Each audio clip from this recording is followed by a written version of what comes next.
In this video, I'm going to be breaking down how top brands are brainwashing you to buy your products. And it's all using psychology. Sounds complex, like some Jedi mind-bending shit, but it's actually really simple and dangerously effective. I'm going to be breaking down 5 insanely powerful psychology tricks that top brands like Patagonia, Gymshark, Lululemon, and more use to make you buy, and then how you can actually apply these principles to your brand to make more money on command. And by the end of this video, you will think differently about every ad, email, and sales page that you see. Oh, my name's Max. I've helped generate over $100 million in revenue for e-commerce brands by using these exact strategies. So let us dive in. So the first trick today that I want to talk about is called labeling. This is how top brands make their customers want to buy by assigning their customers traits that the customers then feel like they need to live up to. Here's how it works. Humans have a psychological tendency called commitment bias, which makes them want to live up to labels or certain character traits that have been assigned to them. For example, if you were to tell somebody, hey Max, I love how you always show up to meetings on time. It's super respectful and I really appreciate that about you. The next time you have a meeting, what time do you think they're gonna show up? They're gonna be showing up earlier because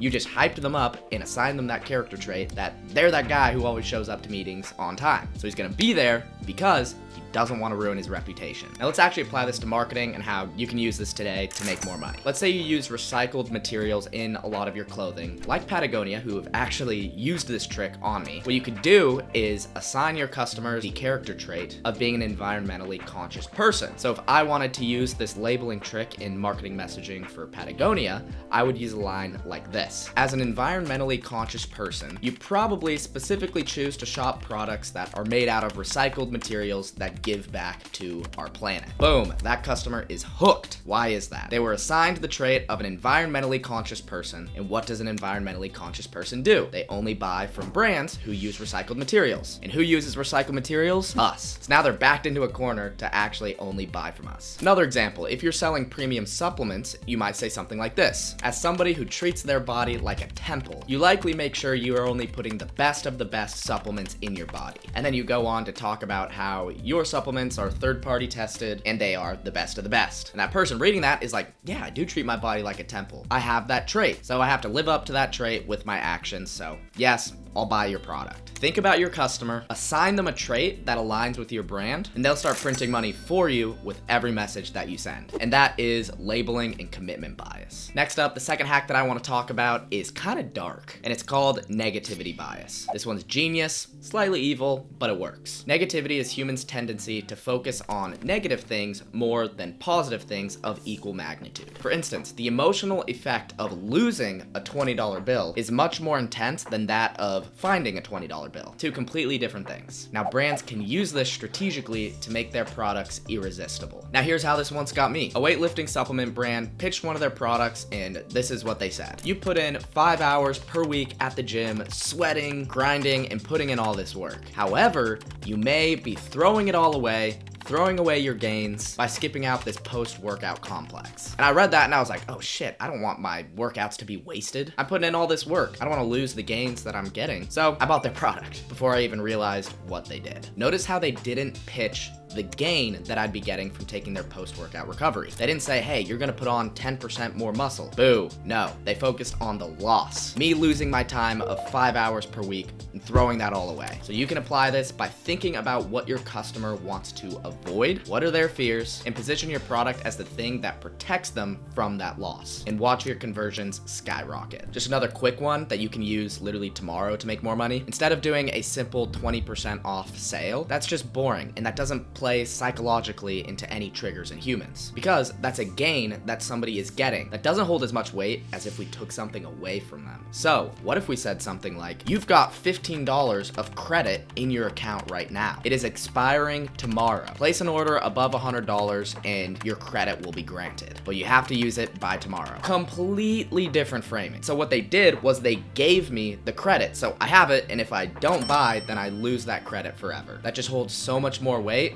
Run an A/B test on this, 20% off versus like whatever dollar off equivalent is. I can guarantee that the one that plays into loss is going to perform better. All right, and number 3, probably my favorite on the list, we have the Pratfall effect. This is the one that seems the most counterintuitive of them all, but it's probably the most dangerous in terms of getting sales. And it's all about trust. People are just more likely to trust you as a person or as a brand if you acknowledge your downsides, your flaws, whatever it may be. So essentially, you want to say everything that's wrong about you up front. Seems counterintuitive, right? But it works, and it's backed by psychology. Let's take a premium creatine brand as an example. Instead of hiding their expensive price, they lean into it. $39 for a little bag of creatine. You could try to like play down your price or whatever, but that's not really going to do you anything when people can buy $10 creatine bags. No, we'll acknowledge it up front. We say something like, our creatine isn't cheap. If you want a cheap option, go elsewhere. But if you choose the cheap option, you're gonna miss out on this benefit, this benefit, this benefit, and everything that comes with the higher price. So you can see this example in an email that we actually made for one of our clients, because I run an email marketing agency for e-commerce brands. And sure enough, this email was one of the best performing emails of the whole year. Admitting the product's downside, we get to earn trust and we get to justify certain parts of our product or brand. We're not trying to appeal to a whole bunch of different things. Everybody knows that we're not perfect. So if you can acknowledge the things that are different about you, what could be viewed as a downfall, you're gonna earn trust and credibility. Don't be afraid to highlight a few of your flaws or reasons why people might not go with you, but just make sure that you kind of tie that into a benefit. So at the same time, you're playing into the pratfall effect by earning trust by admitting flaws, while also positioning your product as sought after, because you can kind of turn that into a benefit, just like we saw with that creatine example. All right, moving on to the next one. Number 4, we have curiosity. Now it seems pretty basic, but bear with me. There are a couple tricks that you probably haven't used before that I'm gonna walk you through. But it's just as simple as when people are curious or intrigued about something, they have to find out. It's like an itch that somebody needs to scratch. You pique their curiosity, you open a loop, and they feel like they need to close it. One of my favorite ways that you can use people's psychological tendency to want to fulfill their curiosity is by using mystery discounts. For example, if you have a pop-up form for your brand and it's like, hey, give us your email for 10% off. How boring is that? Somebody knows exactly what they're getting when they sign up with you. What if you said something like, hey,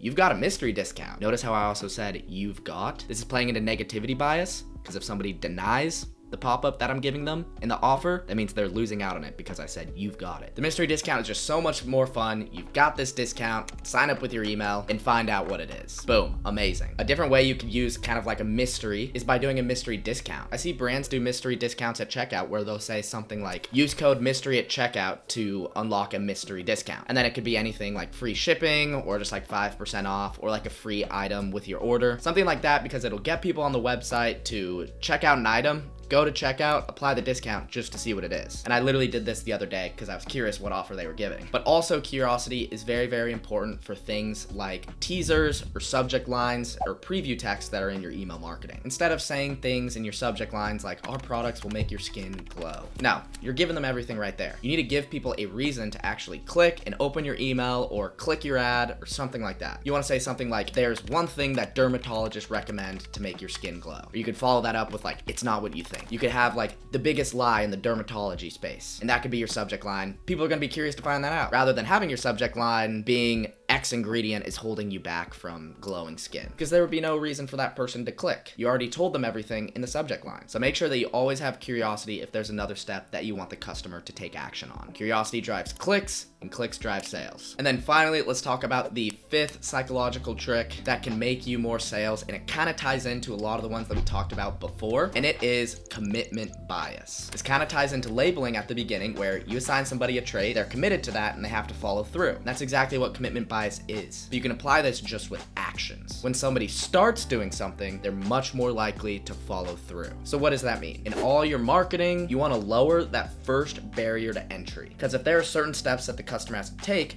you want them to just cross that first step, and then they're going to be much more likely to follow through. I know it's kind of confusing, so here's an example. Okay, I know I keep using pop-up forms as an example, but they are just the best way to show like psychology and instant human reactions. And this is a perfect example of how to use commitment bias. Right here, look at this. This is an email pop-up form. We're going to be asking people for their email address. But if we just said, get 10% off by entering your email address, and right here we had a big email address to fill out, that's such a high barrier to entry. Someone's going to have to type in their email rather than just clicking this button. Want to receive 10% off? Yeah, a lot of people are going to click this button. You click it, and then the email address pulls up. Now me, literally as simple as adding that button, now I'm much more likely to enter my email because I'm like, I already started, might as well follow through. So then I enter my email right here, and then we play into commitment negative bias even more by saying finish signing up with text to continue. So now I'm like, now I gotta enter my phone number. I already started, might as well finish so that I can get my discount. I've seen pop-up forms like that literally convert 2 times higher than ones going straight to the email address. It seems very counterintuitive to add a step for the customer in the process, but it just works. Try it, guarantee it'll perform better. So you always want to make sure you have the lowest barrier to entry possible. Try to get a customer to start doing an action, and then they're going to be much more likely to finish and follow through. Small shifts like this can lead to massive results. Now, there are tons of different psychological triggers that you can use. These are the 5 that are the easiest in my eyes that I use for my 7 to 8 figure e-commerce brands that I run email marketing for. Try them out and let me know how they go. If you found this video helpful, let me know in the comments. And if you want to learn about email marketing and how I use these, I have an 8-hour free course, which you can watch here right on my YouTube channel. Hit the like button, subscribe, and I will see you in the next one.